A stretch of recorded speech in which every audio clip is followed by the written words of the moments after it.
अस्सलाम वालेकुम students, today we are going to discuss the most important topic that is nitrogen cycle. तो students, आज के lecture में हम जो है नाइट्रोजन साइकिल को डिस्कस करेंगे।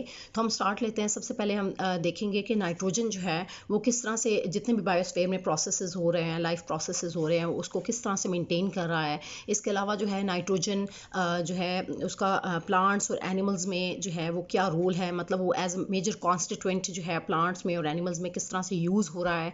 इसके अलावा जो है हमारे जो लिविंग ऑर्गेनिजम्स जो हैं वो इसको किस तरह से यूज़ कर रहे हैं नाइट्रोजन को। और इसके अलावा स्टूडेंट्स हम देखेंगे कि जो माइक्रो ऑर्गेनिजम्स हैं वो किस तरह से इन नाइट्रोजीनियस रेजिड्यूज़ को जो है वो यूज़ कर रहे हैं सॉइल में। और फिर हम ये भी देखेंगे लास्ट में कि किस तरह से नाइट्रोजन जो है वो दोबारा से जो है वो एटमॉस्फेयर से जैसे कि हम ले रहे हैं तो वो किस तरह से दोबारा से एटमॉस्फेयर में री एंटर होगी, तो यानी कि रिस्टोर होगी। और इस तरह से साइक्लिक प्रोसेस जो है वो किस तरह से चलेगा या मेंटेन होगा। ठीक है, तो हम स्टार्ट लेते हैं। सबसे पहले जैसे कि मैंने यहाँ पर मेंशन किया हुआ है कि nitrogen and it's compounds maintain the life processes in biosphere. Biosphere क्या है कि बायो कहते हैं लाइफ को, ठीक है। बायो मींस लाइफ या लिविंग कोई भी चीज़, ठीक है। तो सफ़ेयर वो वाली रीजन जहाँ जो कि लिविंग ऑर्गेनिजम्स से ने जो है वो ली हुई भी हो, मतलब जो ज़मीन का वो हिस्सा या वो पार्ट रीजन वो हिस्सा कि जो जिसमें लिविंग ऑर्गेनिज्म जो हैं वो रहते हों, ठीक है। तो उसको हम क्या कहते हैं, बायोस्फीयर कहते हैं। तो ये मैं कह रही हूँ कि जो नाइट्रोजन है और नाइट्रोजन बेस्ड जो कंपाउंड्स हैं, ठीक है, वो लाइफ प्रोसेसेस जितने भी हो रहे हैं लाइफ में प्रोसेसेस इन बायोस्फीयर, तो उनको क्या कर रहे हैं, मेंटेन कर रहे हैं, ठीक है। And there happens a continuous exchange of nitrogen within the ecosystem. और इकोसिस्टम में आहिस्ता आहिस्ता जो है हर टाइम जो है कंटिन्यूसली एक्सचेंज हो रही है, नाइट्रोजन जो है वो एक्सचेंज हो रही है। अब वो किस तरह से एक्सचेंज हो रही है उसको भी हम देखते हैं। तो यहाँ पर जैसे बताया कि ऑपरेटिंग द नाइट्रोजन साइकिल, और एक्सचेंज होके नाइट्रोजन साइकिल जो है वो इस तरह से ऑपरेट हो रही है, नाइट्रोजन साइकिल जो है वो चल रही है। तो इसमें सेकंड पार्ट मतलब एक तो ये आपको बताया गया कि जो है बायोस्फीयर में इसका क्या रोल है। अब सेकंड जो है नाइट्रोजन जो है that is essential element of proteins. अब आपको पता है कि जो प्रोटीन है उसमें अगर हम कार्बोहाइड्रेट्स की बात करते हैं तो उसमें जो है जो मेजर एलिमेंट्स होते हैं वो कार्बन, हाइड्रोजन और ऑक्सीजन होते हैं। जबकि अगर हम प्रोटीन्स की बात करें तो इसमें कार्बन, हाइड्रोजन, ऑक्सीजन के अलावा जो है नाइट्रोजन जो है वो मेजर कॉन्स्टिट्यूएंट जो है वो मौजूद होता है। नाइट्रोजन जो है वो मेजर कॉन्स्टिट्यूएंट है प्रोटीन्स का, ठीक है। तो हम इसलिए कहते हैं कि नाइट्रोजन जो है that is essential element of proteins. और आपको पता है कि प्रोटीन्स जो है वो बहुत ज़्यादा इंपॉर्टेंट है और जो है वो आपको मिलता है कहाँ से, प्लांट से। प्लांट्स जो है वो उसमें जैसे पल्सेस होगी, दालें वगैरह हैं, ठीक है, तो वो भी आपको प्रोटीन्स दे रहे हैं, ठीक है। So plants and animals continuously produce proteins. और जितने भी अगर हम एनिमल्स की बात करें तो एनिमल्स के जो नेल्स हैं जैसे वो प्रोटीनिक इन नेचर हैं, बाल जो हैं, हेयर हो गए, प्रोटीनिक इन नेचर हैं, ठीक है। जो लाइफ जो ह्यूमन लाइफ में जो रिएक्शंस हो रहे हैं हमारी बॉडी के अंदर वो अभी क्या है कि एंजाइम्स की प्रेजेंस में हो रहे हैं, तो वो भी प्रोटीनिक इन नेचर हैं। तो इससे पता चला कि प्रोटीन्स तो बन रही है नाइट्रोजन से, ठीक है। और नाइट्रोजन फिर देखें कि आपके लिए कितना ज़्यादा इंपॉर्टेंट है कि प्लांट्स और एनिमल्स दोनों के लिए जो है इंपॉर्टेंट है क्योंकि प्रोटीन्स उनसे बन रही हैं, ठीक है। तो प्रोटीन्स में मेजर जो कॉन्स्टिट्यूएंट है, जो मेजर पार्ट है वो क्या है, नाइट्रोजन है। सो इसलिए जो है इसका जो मेन रोल है वो किसमें है, प्लांट्स में भी है और एनिमल्स में भी है in order to produce proteins, ठीक है। और इसके अलावा nitrogen is present in soil as nitrates. और अगर हम सॉइल में बात करें कि सॉइल में नाइट्रोजन जो है वो किस तरह से प्रेजेंट है, तो वो in the form of nitrates जो है नाइट्रोजन प्रेजेंट होती है। And plants absorbs nitrates from the soil to produce proteins. और प्लांट्स ये लेते कैसे हैं, मतलब प्रोटीन्स उनको मिलती कैसे हैं। तो प्लांट्स बेसिकली क्या करते हैं कि उन नाइट्रेट्स को जो कि सॉइल में मौजूद होते हैं उनको एब्जॉर्ब करती है, ठीक है, और फिर इस तरह से जो है प्रोड्यूस करती है प्रोटीन्स को। और इसके बाद जो है अगर हम देखें कि death and decay of plants, अगर हम प्लांट्स और एनिमल्स की डेथ को देखें या डिके, अगर प्लांट्स और एनिमल्स डिके हो गए हैं, ठीक है, उनकी डेथ हो गई है, as well as excreta of animals. Excreta कहते हैं कोई भी वेस्ट मटीरियल, ठीक है, जो एनिमल्स का जो वेस्ट मटीरियल है तो ये सारा जो है डेथ और डिके के बाद जो प्लांट्स और एनिमल्स का जो वेस्ट मटेरियल है वो क्या बन जाएगा, वो मेन पार्ट है ऑर्गेनिक रेजिड्यूज का, ठीक है। वो मिलके क्या बनाएगा, ऑर्गेनिक रेजिड्यूज बना देगा, ठीक है। और that containing the proteins to the soil, और फिर वो जो है किधर जाएगी, वो उसके अंदर मेन कॉन्स्टिट्यूएंट नाइट्रोजन मौजूद है और बेसिकली आप कह सकते हैं कि प्रोटीन्स जो हैं वो मौजूद हैं, ठीक है। तो जब इनकी डेथ और डिके होगा, यानी कि प्लांट्स का और एनिमल्स का या जो एक्सक्रीटा है एनिमल्स का, वो क्या किधर जाएगा, सॉइल में इन the form of organic residues या ऑर्गेनिक मैटर की फॉर्म में जाएगा, ठीक है। तो ये तो हमने बात की अभी कि जो है नाइट्रोजन किस तरह से प्लांट्स में और एनिमल्स में मौजूद है और सॉइल में किस तरह से किस फॉर्म में मौजूद है और किस तरह से जो है ये अगर डेथ एंड डिके हो प्लांट्स और एनिमल्स की, तो वो ऑर्गेनिक मैटर की फॉर्म में जो है वो सॉइल में मौजूद होगा और वो जो है वो एक सोर्स होगा प्रोटीन का, ठीक है। So these nitrogenous residues are used by various types of micro organisms. अब मैंने आपको कहा था स्टार्ट में कि हम इसको बायोस्फीयर में भी देखेंगे कि किस तरह से लाइफ प्रोसेसेस में जो है वो हो रहे हैं, उसको उसमें नाइट्रोजन का रोल है। इसके अलावा प्लांट्स और एनिमल्स में भी हम लोगों ने डिस्कस कर लिया कि प्रोटीन्स की फॉर्म में जो है ये मोस्ट इसका इंपॉर्टेंट रोल है। नाइट्रोजन जो है मेजर कॉन्स्टिट्यूएंट है प्रोटीन का।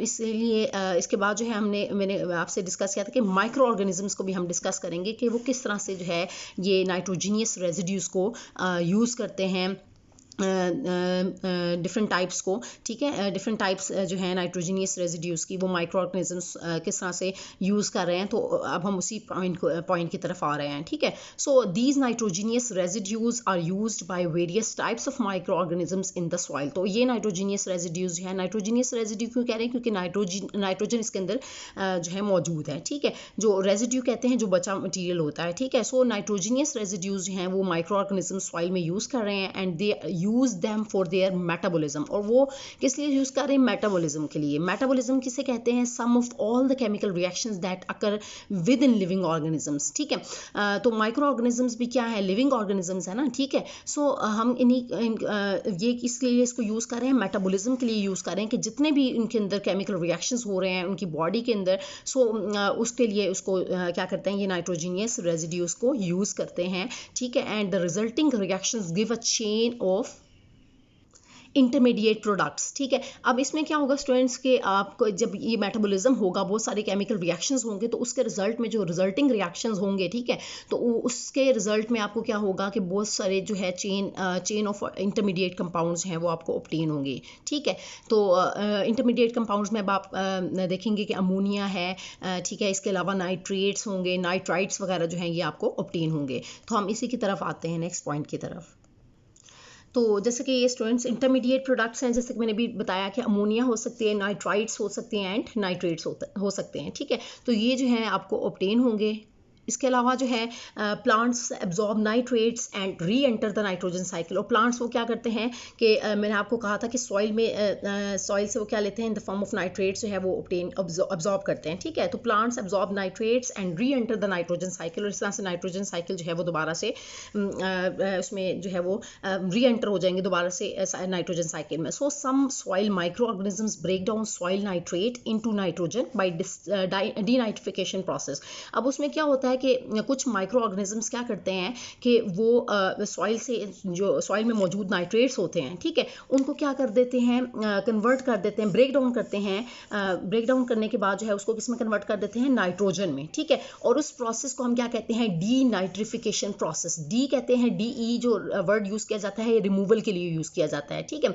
सो रिमूवल ऑफ नाइट्रोजन, उसको हम क्या कहते हैं, डीनाइट्रिफिकेशन कहते हैं, ठीक है। तो डीनाइट्रिफिकेशन प्रोसेस के थ्रू जो है वो नाइट्रेट्स जो सॉइल के अंदर मौजूद हैं उनको ब्रेक डाउन करके जो है ये माइक्रो ऑर्गेनिजम्स क्या करेंगे, उसको ब्रेक डाउन करके नाइट्रेट्स को किस में कन्वर्ट कर देंगे, नाइट्रोजन में। और डीनाइट्रिफिकेशन प्रोसेस इसको हम कहते हैं। तो इस तरह से नाइट्रोजन जो है वो किधर जब यहाँ से माइक्रो ऑर्गेनिजम्स को ब्रेक डाउन करेंगे नाइट्रेट्स से, इसको नाइट्रोजन में कन्वर्ट करेंगे और वो नाइट्रोजन कहाँ पर यूज़ होगी, एटमॉस्फेयर में दोबारा से री एंटर होगी और इस तरह से जो है नाइट्रोजन साइकिल जो है वो मेंटेन होगी आपकी, ठीक है। So some other transform nitrogen into soluble nitrogen compounds. और कुछ ऐसे माइक्रो ऑर्गेनिजम्स हैं कि वो फर्दर क्या करते हैं कि जो नाइट्रोजन अब आपको मिली है वो नाइट्रोजन जो है फर्दर उसको सॉल्युबल नाइट्रोजन कंपाउंड्स में जो है वो ट्रांसफॉर्म कर देंगे या कन्वर्ट कर देंगे, ठीक है।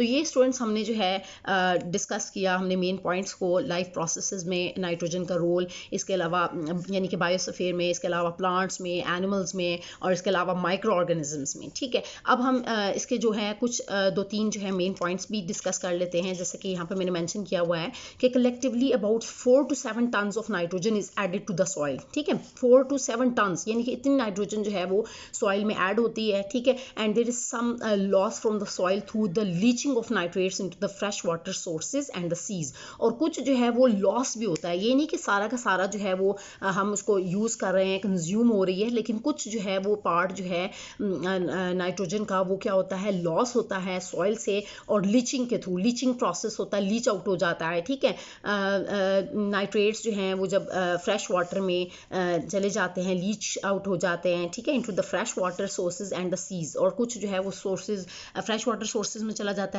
एंड सीज में चला जाता है। ठीक है, so however by all these processes the nitrogen cycle is balance. तो इस तरह से नाइट्रोजन साइकिल जो है, सारे ये जितने भी प्रोसेसेस हुए हैं इसके थ्रू जो है नाइट्रोजन साइकिल क्या होती है, फाइनली बैलेंस्ड होती है, एंड दस the nitrogen concentration in the atmosphere is relatively constant. और इस तरह से जो है नाइट्रोजन की जाहिर सी बात है कि जब बैलेंस होगा नाइट्रोजन साइकिल में, तो नाइट्रोजन की जो कंसंट्रेशन है वो क्या हो जाएगी, वो कांस्टेंट हो जाएगी। और इस तरह से जो है जब नाइट्रोजन की कंसंट्रेशन कांस्टेंट होगी तो नाइट्रोजन साइकिल जो है वो एक प्रॉपर वे में, एक मेंटेन और बैलेंस्ड वे में जो है वो चलेगी या मूव करेगी। ठीक है, तो स्टूडेंट्स अब हम आते हैं नाइट्रोजन साइकिल की तरफ, और अब हम इसको देख लेते हैं कि ये जो हमने सारे पॉइंट्स डिस्कस किए हैं, ठीक है, तो इसको अब हम नाइट्रोजन साइकिल जो कि है उसमें हम देखेंगे कि किस तरह से ये जो मेन पॉइंट्स हैं उसको कवर कर रहे हैं, और नाइट्रोजन साइकिल जो है वो किस तरह से मेंटेन हो रही है। तो ये स्टूडेंट्स आपके पास जो है आप देख सकते हैं कि ये जैसे कि मैंने यहाँ पर मेंशन किया हुआ है कि नाइट्रोजन साइकिल इन नेचर। ठीक है, तो ये नाइट्रोजन साइकिल है आपके पास, आप देख रहे हैं।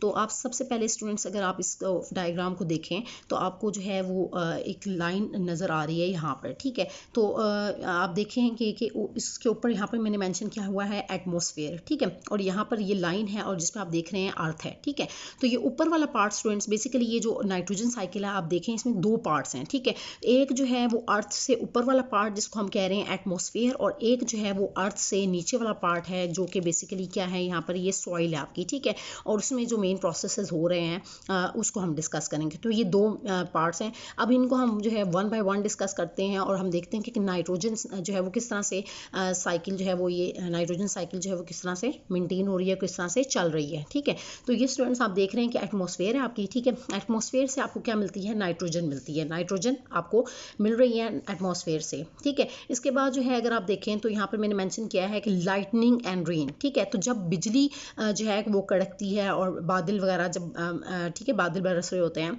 तो बिजली जब चमकती है तो उस वक्त क्या होता है कि उसके बिजली के चमकने के दौरान जो है कुछ जो नाइट्रोजन बेस्ड कंपाउंड्स हैं वो जो है वो बनते हैं, और इस तरह से वो जो है वो सॉइल में एब्जॉर्ब हो जाते हैं। ठीक है, आप देख रहे हैं कि मैंने आपसे कहा था कि अर्थ से नीचे वाला पार्ट समझे आपका सॉइल है, तो वो कुछ कंपाउंड जो है वो बनते हैं। अब वो कंपाउंड जो है वो नाइट्रेट्स भी हो सकते हैं, नाइट्राइट्स, और इस तरह से बहुत सारे कंपाउंड्स हो सकते हैं। ठीक है, तो इसको हम डिस्कस करेंगे, लेकिन अब देख रहे हैं आप कि नाइट्रोजन, मैंने आपसे कहा कि एटमॉस्फेयर से आपको नाइट्रोजन मिली, और नाइट्रोजन जो है वो लाइटनिंग एंड रेन से जो है आपको बहुत सारे नाइट्रोजन बेस्ड कंपाउंड्स मिलेंगे। ठीक है, उसके बाद आप देख रहे हैं कि यहाँ पर मैंने मेंशन किया हुआ है कि प्लांट्स जो कि अर्थ से ऊपर हैं, प्लांट्स और एनिमल्स जो हैं, ठीक है, उसमें नाइट्रोजन जो है वो किस फॉर्म में मौजूद है, वो प्रोटीन्स की फॉर्म में मौजूद है, प्लांट्स में भी और एनिमल्स में भी। और नाइट्रोजन जो है प्रोटीन्स का मेजर कॉन्स्टिट्यूएंट है, क्योंकि प्रोटीन्स जो है वो दैट इज़ मेजर कॉन्स्टिट्यूएंट जो कि प्लांट्स का हिस्सा है, पार्ट है, एनिमल्स का भी हिस्सा है, और उसमें प्रोटीन्स का जो मेजर कॉन्स्टिट्यूएंट है वो कार्बन, हाइड्रोजन, ऑक्सीजन के अलावा नाइट्रोजन जो है वो उसके अंदर मौजूद है। तो नाइट्रोजन इस तरह से जो मेन कॉन्स्टिट्यूएंट है प्रोटीन्स का, ठीक है, और एनिमल्स का भी। तो ये हमने देखा प्लांट्स और एनिमल्स में। अब हम देखेंगे कि जो है इसमें मैंने आपसे डिस्कस किया था कि जब प्लांट्स और एनिमल्स के में जो है ये प्रोटीन्स की फॉर्म में मौजूद है नाइट्रोजन, और फिर जब हम इनके डेथ एंड डिके की बात करते हैं, तो डेथ और जब डिके होगा इनका प्लांट्स का और एनिमल्स का, और जो इनका एक्सक्रीटा होगा एनिमल्स का, वो in the form of dead organic residue जो है वो सॉइल के अंदर जो होगा वो मौजूद होगा। ठीक है, सॉइल में, मतलब वो जब इनकी डेथ हो जाएगी तो वो सॉइल में जो है वो डिके हो जाएंगे, ठीक है। तो वो जो आपको उनके डिके से जो मटेरियल मिलता है, जो बचा मटेरियल है, रेजिड्यू है, उसको हम क्या कहते हैं, डेड ऑर्गेनिक रेजिड्यूज कहते हैं, ठीक है। फिर हमने ये थर्ड पॉइंट भी डिस्कस किया। अब हम फोर्थ पॉइंट को डिस्कस करेंगे कि जो हमने कहा था कि जो माइक्रो ऑर्गेनिजम्स हैं वो किस तरह से इसको यूज़ कर रहे हैं, माइक्रो ऑर्गेनिजम्स जो हैं वो किस तरह से जो है ऑर्गेनिक मटेरियल जो है, ऑर्गेनिक रेजिड्यूज़ को जो है वो यूज़ कर रहे हैं, या नाइट्रोजीनियस रेजिड्यूज़ को यूज़ कर रहे हैं, और उसके रिजल्ट में जो उनका मेटाबॉलिज्म हो रहा है, ठीक है, वो जो किसके लिए यूज़ कर रहे हैं, मेटाबॉलिज्म के लिए यूज़ कर रहे हैं। मेटाबॉलिज्म क्या था कि सम ऑफ केमिकल रिएक्शंस जो कि उनकी बॉडी के अंदर हो रहे हैं, ठीक है। और उसके रिजल्ट में आपने पढ़ा था कि इंटरमीडिएट प्रोडक्ट्स जो हैं वो आपको ऑब्टेन होती हैं। वो इंटरमीडिएट प्रोडक्ट्स जो हैं वो अमोनिया है, तीन हमने डिस्कस की थी कि अमोनिया, नाइट्राइट्स एंड नाइट्रेट्स, ठीक है। तो ये आपको माइक्रो ऑर्गेनिजम्स के जो मेटाबॉलिज्म है उसके दौरान जो केमिकल रिएक्शंस हो रहे हैं, उसके रिजल्ट में जो रिजल्टिंग प्रोडक्ट्स हैं, इंटरमीडिएट प्रोडक्ट्स, ये आपको ऑब्टेन हुई अमोनिया, नाइट्राइट एंड नाइट्रेट्स, ठीक है। और आप देख रहे हैं कि यहाँ पर मैंने मेंशन किया हुआ है कि जो अमोनिया है, ठीक है, अब जैसे ये ऑब्टेन हुई तो अमोनिया से नाइट्राइट भी में भी कन्वर्ट किया जा सकता है, अमोनिया को नाइट्राइट्स में, कि उसके रिजल्ट में हम यूज़ क्या करते हैं, नाइट्रोसिफाइंग बैक्टीरिया जो है वो क्या करता है, अमोनिया को नाइट्राइट्स में कन्वर्ट कर देता है। और फिर जो नाइट्राइट्स हैं आपके, वो नाइट्रेट्स में कैसे कन्वर्ट होते हैं, उसके लिए नाइट्रीफाइंग बैक्टीरिया जो है वो यूज़ होते हैं, और वो उसको नाइट्राइट को नाइट्रेट्स में कन्वर्ट कर देते हैं, और जो कि सॉइल में जो है वो यूज़ होती है। हमने पढ़ा था कि वो इसको सॉइल में इन द फॉर्म ऑफ नाइट्रोजन जो है वो in the form of nitrates जो है वो सॉइल में मौजूद होती है। तो इस तरह से नाइट्रेट्स जो है हमें मिलते हैं, और नाइट्रोजन जो है वो हमें मिलती है सॉइल में नाइट्रेट्स की फॉर्म में, ठीक है। तो यहाँ तक स्टूडेंट्स ये आप देख रहे हैं कि स्टार्ट से लेकर एटमॉस्फेयर से नाइट्रोजन, और ये वाला पार्ट जो है हमने अर्थ से ऊपर वाला पार्ट जो है हमने अच्छे से डिस्कस कर लिया है, और इससे नीचे वाला पार्ट यानी कि सॉइल का ये पार्ट जो है हमने डिस्कस किया है, ठीक है। और अब इसमें जो एक मेन लास्ट पॉइंट जो है वो आप देख रहे हैं कि ये वाला सारा पार्ट हमने डिस्कस किया कि माइक्रो ऑर्गेनिजम्स किस तरह से उसको यूज़ कर रहे हैं। फिर आप देख रहे हैं कि लास्ट में जो नाइट्रेट्स हैं, मैंने आपसे कहा था कि सॉइल में सारा का सारा जो है नाइट्रोजन इस तरह से नहीं होता, मतलब कुछ नाइट्रोजन जो है वो कंज्यूम होने के साथ साथ यहाँ पर कहीं भी लॉस भी होता है, नाइट्रोजन लॉस भी होता है।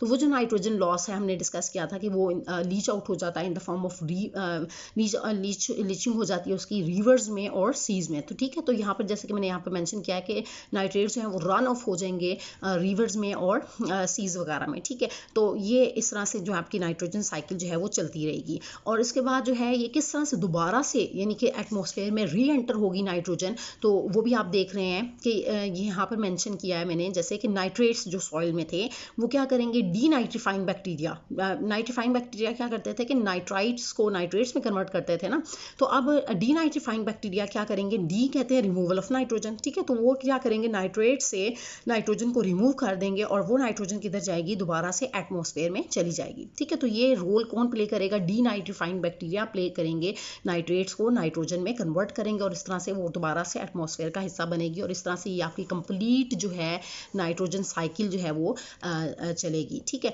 तो होप सो स्टूडेंट्स के आज का जो लेक्चर है वो आपको कंप्लीटली समझ आ गया है, और इस लेक्चर से रिलेटेड स्टूडेंट्स अगर आपके माइंड में कोई भी कन्फ्यूजन है तो वो आप मुझसे पूछ सकते हैं। Thank you so much students.